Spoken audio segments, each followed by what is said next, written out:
In this episode of the Lead Machine Growth Show, we meet an aspiring entrepreneur and rising star.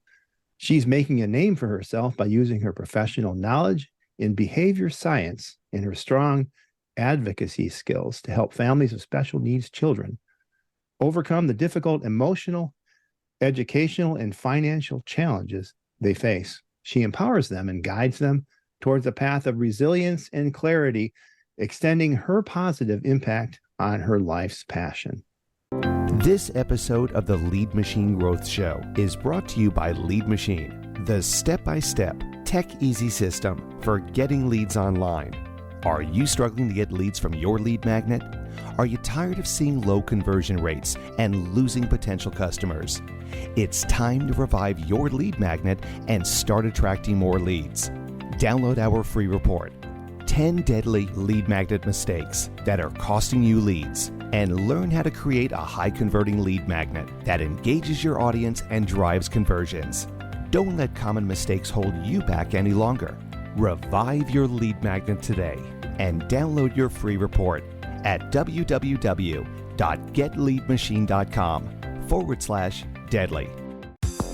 Welcome to the Lead Machine Growth Show, where you will discover how to tackle your tech, master your message, and design your dream. Paul Guyan, the mastermind behind the Lead Machine, introduces you to trailblazers who inspire you to implement life-changing solutions and systems you can model to nurture your leads and get your offers seen by your ideal clients who will invest in themselves and you.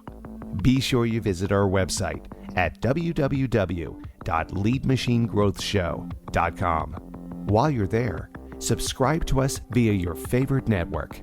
Now, tune in and get ready to transform your vision into reality.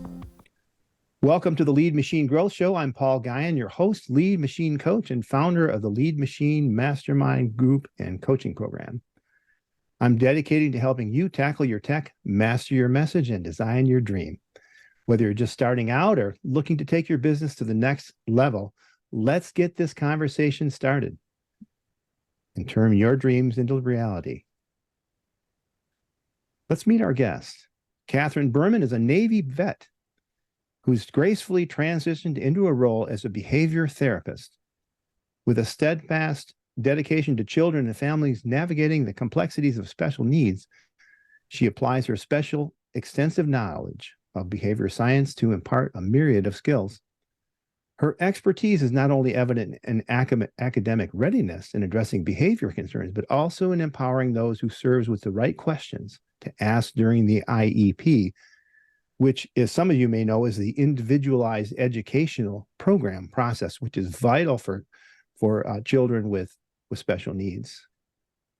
Currently, Katheryn is channeling her passion and proficiency into expanding her digital footprint, laying the groundwork for a future in consulting to further her advocacy and support for this community. So let's give a warm welcome to Katheryn Bermann to the show. Welcome and thank you for your service. Appreciate it. Well, thank you so much for having me. I'm very excited to have this opportunity. Yeah, I noticed that you grew up in Wisconsin. Is that right? And near the Yes, Oshkosh, I did. Appleton, Wisconsin. My mother is from Milwaukee.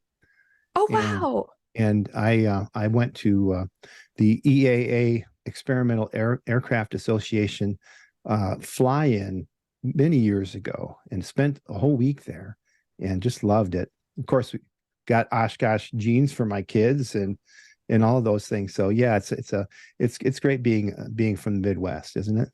It is. The EAA is phenomenal. Milwaukee is a beautiful place. The Marquette campus is magnificent. I really love being from Wisconsin. And another note about Marquette, my mother is a doctor. She's a doctor from the 40s. She met my dad while they both were attending Marquette, the medical school. Wow. And they fell in love and got married in the 40s. And, being a doctor in the 40s, a woman doctor in the 40s is very, very unusual. Yes. So, and she practiced until she was 88 years old. So, Wow. so yeah, that's pretty amazing. It is But amazing. but enough about her. Um, what ignited your passion for helping people with special needs? I know it's challenging. I've gone through that IEP process, and it can be very frustrating having your voice heard and having the programs that you establish being implemented. And if you're not in the right school system, that there can be issues there. And then there's also just the challenges of special needs kids. So what was the ignition for your passion in that area? It's a great question. And I think it's important to note that this is not something that I went to school for. This was not my original plan. Oh, Behavior science found me. My graduate degree is in experimental psychology. I thought I oh, would end up in a lab doing research somewhere or being a professor. ah, I I spent some time in the service. I spent a year as a warehouse manager. Um, so I had a varying background that I brought into my current role. And I got into it on a part-time basis just to try it to see if I liked it. It was a tremendous time of transition for me professionally and personally. So I figured if I didn't like it, that's okay. I can try something else. But I had an experience that just made me know that this is where I belonged. And it was the first client I had ever worked with practicing behavior science. I go to the family's houses and do therapy in their homes. And that's what I was doing in this first role. This family had ordered something from Amazon. I don't remember what. And the giant box was still in the living room. And I was working with this little client, 3, 4, 5 years old, who just had a ton of energy, was super talkative, and liked being silly. And I saw this box and I thought, well, the point is to teach a lot of these skills through play. And I'm down for being silly. And my name is Katheryn. I could shorten it to Cat. Let's play cat in a box. I jumped right into the box. And it was such a tremendous opportunity to practice skills like prepositions. Am I inside the box? Am I beside the box? We practiced turn taking. Is it my turn or your turn to be in the box? We practiced waiting. Can I have like a minute or two more in the box? And this kiddo was just laughing up a storm and playing with me and probably learning a lot more than they realized. And the realization that I was not only helping them learn, but being fun and bringing happiness into their life, I'm getting goosebumps just retelling it. I want to do this for the rest of my life. I want to be able to bring that positive energy to as many people as I can. wow. Cat in the box. Yes. I have a daughter whose name is Katheryn, and she calls herself Cat. Yes. And she loves cats. Do you have a cat? I don't, but I like cats. Oh yeah. Yeah, we've got 3 cats and 2 dogs and 6 kids. Wow. Yeah, it's great. It's great. So this is kind of a curveball question, but technology 101. What's the tool or piece of technology that you find indispensable at this stage? Oh my goodness. We use a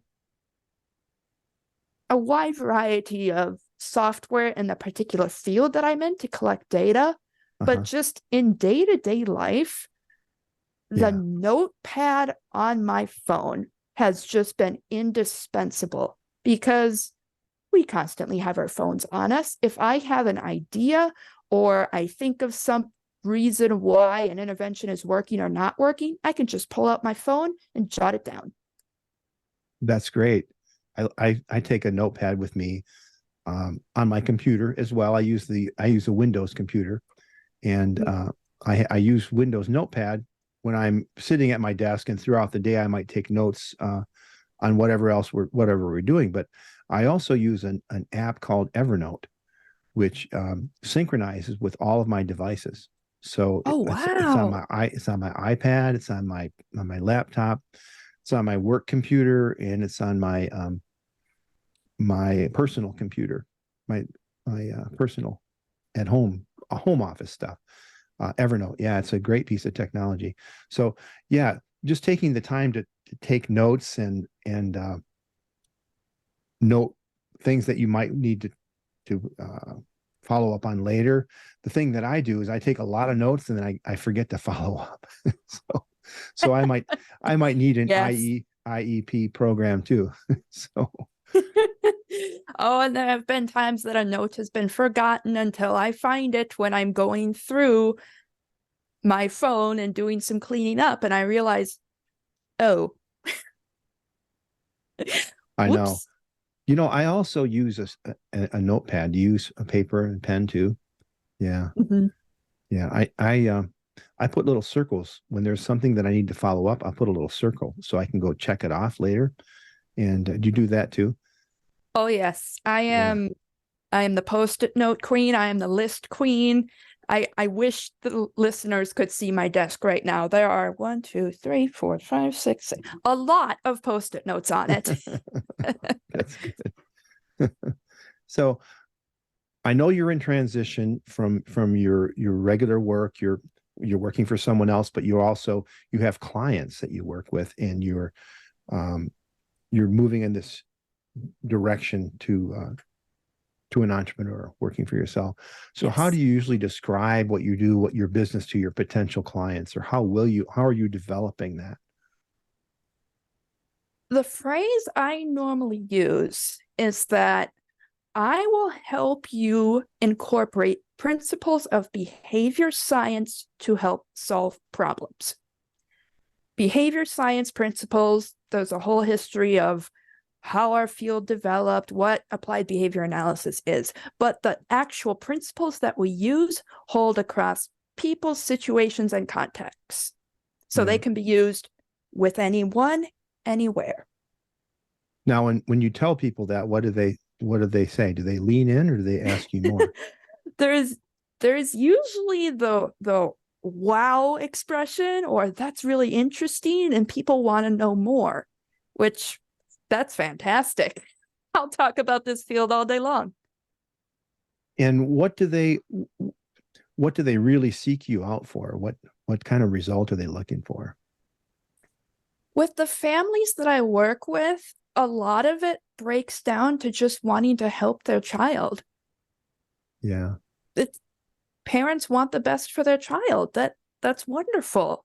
And Yeah. they have a lot of questions. If I can help in any way, if I can teach them some basic principles, some basic behavior science to make their lives easier, that's fantastic. So a lot of your work is not just with the child, it's also with the parents, isn't it? Oh, that's right. Parent education is a huge part of what we do. Yeah. Yeah, because I mean, my kids wouldn't go to school. They would say I'm sick. They would call home. Mhm. The office would call, and today things have changed a lot in the last 30 years. When I was in school, uh, you know, you you'd go see the nurse, but you'd go back to class. You know, Yes. there's not instant communication like there is today. Um, but my kids they would just say either they would refuse to get up and go, or and these are teenagers, Ah. Mhm. they would say I'm sick, I puked in the bathroom, and of course there's no one's going to prove it.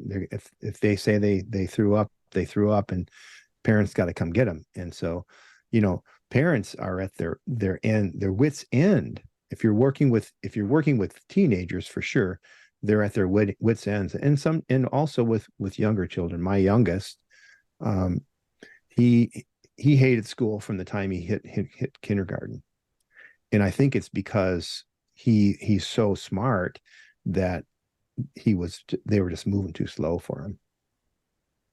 Is that what you find too? That's definitely one of the things that could be contributing to something like not wanting to go to school. There is actually a lot of literature looking into school absenteeism. But what I would say to a client who brought up this concern to me is what normally happens at school. I would look at what has happened in the environment before the teenager is saying, I don't want to go to school. Are they having a difficult time in class for whatever reason? Are they struggling socially? Is there some person or activity that they really don't like and they have to encounter or do a lot? There could be a number of things going on in the school environment itself. Yeah. Yeah. Yeah. And we found that too. And, a lot of times, especially with families where there's divorce, there's that communication between the two parents. If they aren't on the same page, then the kid doesn't have the same, the same support or the same rules, or, there's lots of variances that you skillfully can navigate. Wow. I wish I'd met you, 10 or 12 years ago, but thankfully all my children have graduated and they're doing really well. So That's and I just great. talked to my oldest. I'm happy for you. Thanks. So what is the dream? What are your aspirations for the business and this new life that you're wanting? What is that dream? Well, in the short term, I want to finish up the supervision hours that I still have to do in order to sit for the national licensing exam. Okay. And that exam itself is 4 hours long. So that's the first major barrier. Yeah. But after that, I would love to start passing on my philosophy for doing therapy to people who are just starting out in the field. When I started out, I had no idea about the larger context of this field. I had no idea there was such a thing as assent-based care or trauma-informed care. And I would love to give students of ABA the knowledge that simply was not there when I started my journey. So with those people who are just starting out in behavioral science, would they be your clients, or would it be still working with parents and children, or both? Well, in general, I love teaching and I love being an influence. So I can foresee both. I would love to impart industry knowledge on people who are new to the field. And I would also like to teach skills to parents and caregivers so that they can be better informed and help troubleshoot anything that comes up with their kiddos. Yeah, I wonder if there's a way to merge, to do both of those at the same time. Probably. I would love to. Yeah. If that could fit under the consulting umbrella, that would be great. Yeah. And the teaching umbrella. I mean, as a consultant, you can, as a consultant and coach, you can do kind of both. Because when you write and you share your knowledge, then you can do that, online, and that can bring people. And if you're solving problems that parents are having, that may help attract both audiences into your fold, into your world. So definitely. I've started getting my feet wet in the online sphere a little bit, putting out some newsletters, making some Facebook and LinkedIn groups, but I would love to make that transition into one-on-one consulting or coaching. Okay. And so can you share maybe a minor roadblock that you faced or you think you're facing in your business journey? I think this is more a roadblock in my particular field. Applied behavior analysis itself. There is such a need for good therapists and for good practitioners that the need far exceeds our resources, which unfortunately tends to contribute to burnout in this field. And for someone like me, that's an especially insidious concern because I love my job. Well, that's good. I love it, but that means that it's very easy to lose myself in my work. So I really have to be mindful of taking the time for self-care as well. And since you deal with caregivers and parents or caregivers to their special needs kids, Yep. you know the importance of that respite, taking care of themselves. And you've probably have some techniques that you can use for yourself as well as those that you coach and consult with.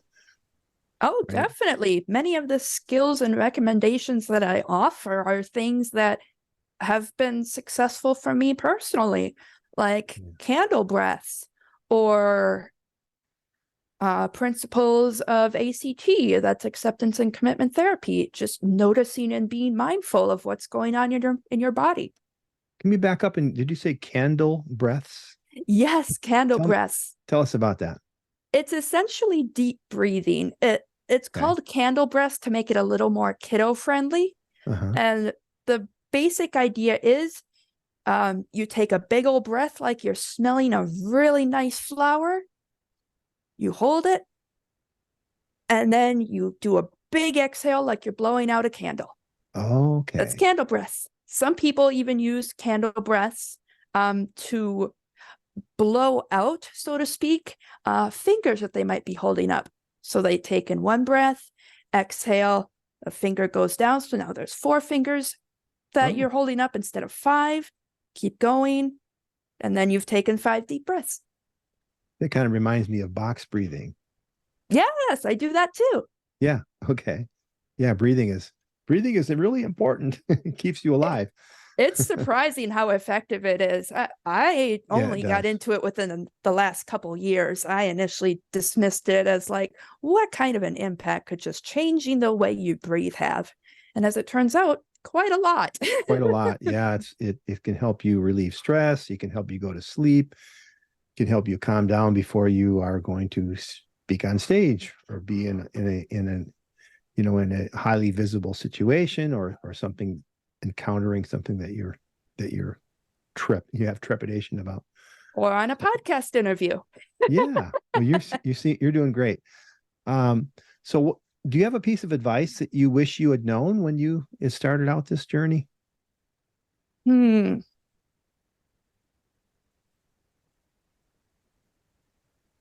I think the biggest piece of advice I would give my younger self when I was just starting out in this field is to give yourself a little bit of grace and patience. When I started and I really made the decision that this is what I want to do for a long time, the terminology of the field can get very overwhelming, especially to someone like me who tries to just learn everything about everything. It's okay to just take the time and do a couple of things every day instead of trying to cram every possible term into your head by just rote memorization. Now, what about the business journey? Is there a piece of advice you'd give or that you've received on this new endeavor? I think it would be in a similar vein. When I first started pursuing this consulting, I was trying everything. I tried to start a blog. That was a disaster. I tried to start a podcast. That was also a technological disaster. So I really wish I could go back in time and tell myself, hey, you don't have to be a tech master. You don't have to do all these things. Pick a couple of things that you find really easy to do and know them inside and out. Yeah, and that's a great tip for anybody in business, no matter where they are, is just keep it simple, stupid. And as you grow, having those things, there are always going to be things that you don't do well. And those are things, depending on what they are, you can find people to help you do them. Getting a coach is a great idea. Sometimes you need to hire part-time assistants for a little job that you need to have done, or you might need as you grow, you might need an assistant to help you with your calendar or with your accounting or whatever it might be. Oh, So definitely. it's The good. field of just virtual assistantship has taken off. There are so many people out there who know so many things. You Yeah, just ask the question and you'd be amazed what comes up. I know. Yeah. So let's see. What's a common assumption that people make about your business that you'd like to clarify? That all I do is play with children all day. It can definitely look like that, and if I'm doing a good job it should feel like that, but there is a reason why I'm making the decisions about play that I am. Going back to Cat in a Box, we're working on prepositions depending on where I or the kiddo might be in Yeah, relation to language the skills. box. We're Yeah. working on turn taking, we're working on more or all done or I need a break.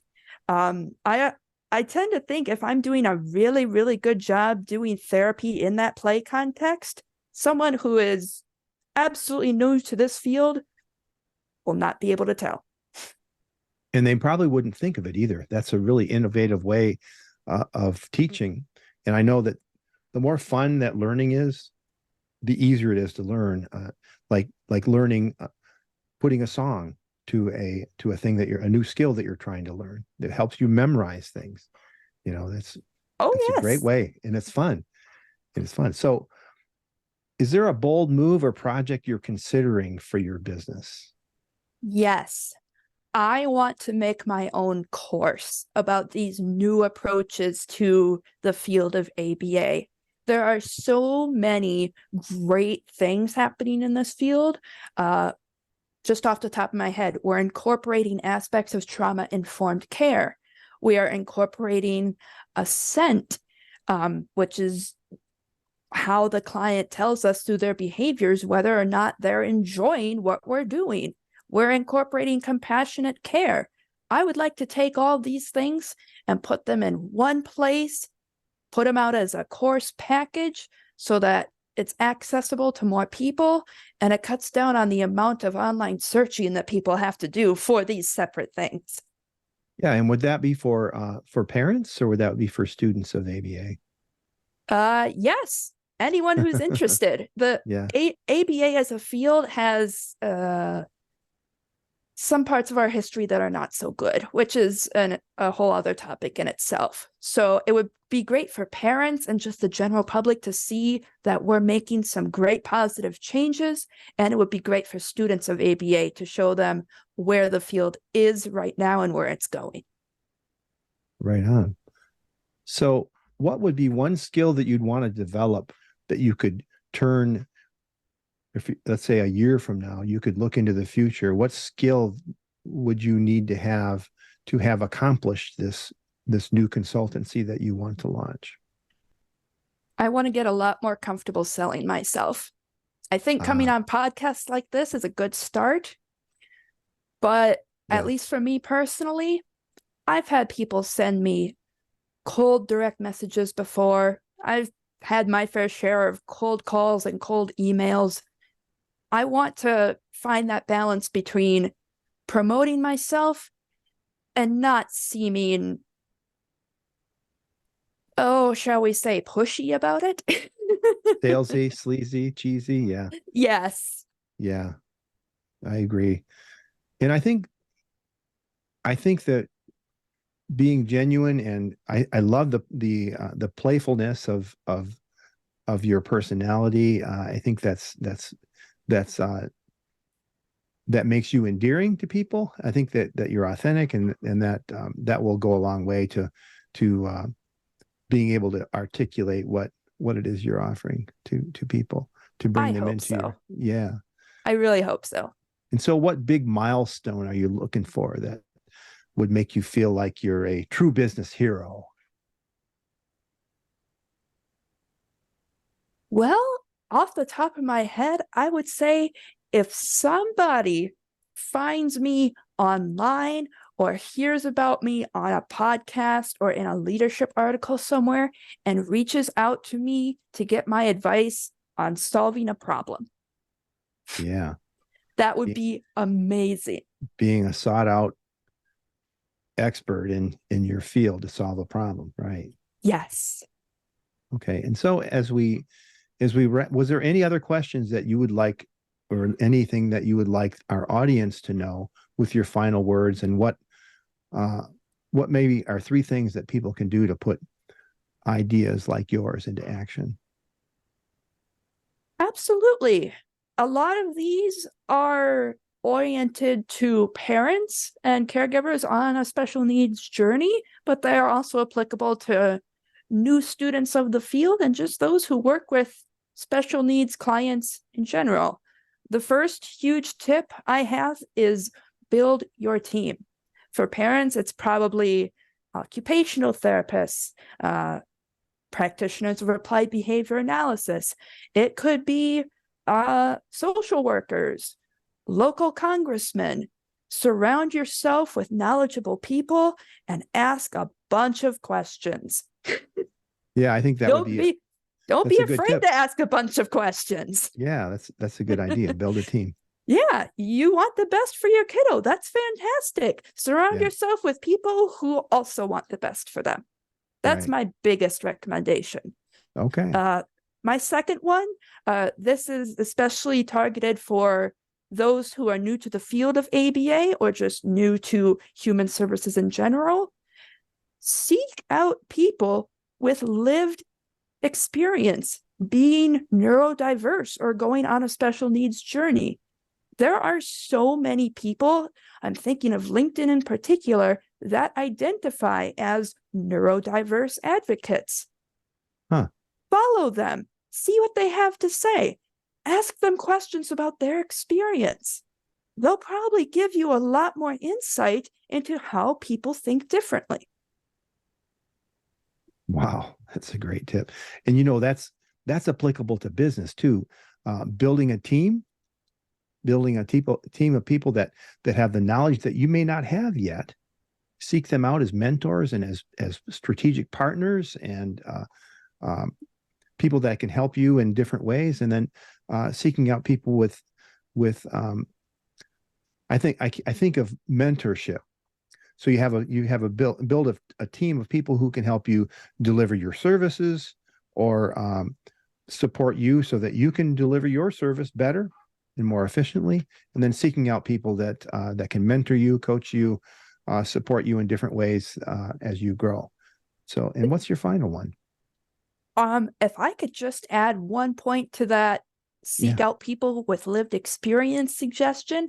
Yeah. There are actually neurodiverse coaches out there Oh yeah, I'm on sure there are. Facebook that I've encountered, people whose brains are wired differently and who can coach you because they have that lived experience that you can express your authentic self with. Oh, okay. And that amazed me when I found it. So, Wow. all right. I've never That's heard my that. second tip. I Uh-huh. hadn't either. That's my second tip. And my last tip, I mentioned this before, but I'll go back to it. Take care of yourself. I have one of those brains that just, there's no such thing as too much information. I'm curious about everything that I could use to help my kiddos. But I need time to just breathe. Yeah, you can do candle breaths. Candle breaths. You can even take a minute, can just be at random during the day, and take stock of yourself. Like, how does my body feel? Do I have tension anywhere? You'd be amazed at how often I catch myself tensing up my shoulders and not realize it.